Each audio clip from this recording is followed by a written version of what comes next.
BJP జాతీయ నాయకత్వం రాష్ట్ర పార్టీ శ్రేణులకు షాక్ ఇచ్చినట్లు తెలుస్తోంది.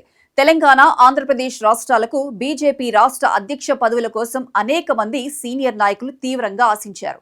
కానీ బీజేపీ జాతీయ నాయకత్వం అందరినీ ఆశ్చర్యపరిచే నిర్ణయం తీసుకుందని తెలుస్తోంది. తెలంగాణకు ఎన్ రామచంద్రరావు, ఆంధ్రప్రదేశ్కు పివిఎన్ మాధవ్లను అధ్యక్షులుగా నియమించినట్లు వార్తలు వస్తున్నాయి. ఈ ఊహాగానాలు రెండు రాష్ట్రాల్లోని పార్టీ వర్గాల్లో సంచలనం రేకెత్తించాయి. ఈ పదవుల కోసం ఎంతో కాలం నుంచి కష్టపడిన నాయకులకు ఈ నిర్ణయం నిరాశ కలిగించే అవకాశం ఉంది. అయితే వస్తున్న సమాచారం ప్రకారం తెలంగాణలో రామచంద్రరావు ఎంపికకు కొన్ని ముఖ్య కారణాలున్నాయని తెలుస్తోంది. ఆయన బీజేపీలో చాలా కాలం నుంచి పనిచేస్తున్న అనుభవజ్ఞుడైన నాయకుడు. ఆర్ఎస్ఎస్ తో ఆయనకు సన్నిహిత సంబంధాలున్నాయి. ఇది పార్టీ సంస్థాగత బలోపేతానికి ఉపయోగపడనుంది. రామచంద్రరావు బ్రాహ్మణ సామాజిక వర్గానికి చెందినవారైన కార్యకర్తల మధ్య ఆయనకు మంచి పేరు, ఆదరణ ఉన్నాయి. రామచంద్రరావు నాయకత్వంలో పార్టీ బలం పెంచుకోవాలనే లక్ష్యంగా పెట్టుకుంది. ఆంధ్రప్రదేశ్లో పివిఎన్ మాధవ్ నియామకం కూడా గమనించదగిందైంది. ఆయన బీజేపీలో మంచి పేరున్న నాయకుడు. ఎమ్మెల్సీగా చేసిన అనుభవం కూడా ఉంది. ఆర్ఎస్ఎస్ తో దీర్ఘకాల సంబంధాలు ఉన్నాయి.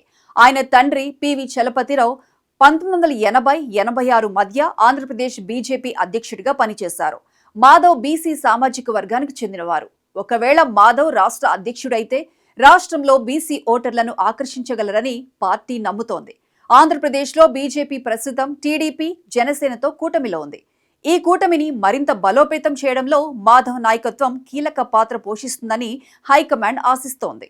ఈ నియామకాలతో బీజేపీ రెండు రాష్ట్రాల్లోనూ తన సంస్థాగత శక్తిని పెంచుకోవాలని యోచిస్తోంది. తెలంగాణలో రామచంద్రరావు యొక్క రాజకీయ అనుభవం, కార్యకర్తలతో సన్నిహిత సంబంధాలు స్థానిక ఎన్నికల్లో పార్టీని మరింత బలోపేతం చేయనున్నాయి. ఆంధ్రప్రదేశ్లో మాధవ్ ద్వారా టీడీపీ, జనసేనతో సమన్వయం పెంచడంతో పాటు గ్రామీణ స్థాయిలో పార్టీని విస్తరించాలని అధిష్టానం భావిస్తోంది. జాతీయ నాయకత్వ నిర్ణయం ఏదైనప్పటికీ తెలంగాణలో రామచంద్రరావు ఎంపికపై కొంత అసంతృప్తి వ్యక్తమవుతోంది. ఈటెల రాజేందర్, బండి సంజయ్, ధర్మపురి అరవింద్ వంటి సీనియర్ నాయకులు ఈ పదవి కోసం ఆశించారు. కానీ హైకమాండ్ వారిని పక్కన పెట్టి రామచంద్రరావును ఎన్నుకోవడం వెనుక టీడీపీ అధినేత చంద్రబాబు నాయుడు ప్రభావం ఉందనే వాదనలు వినిపిస్తున్నాయి.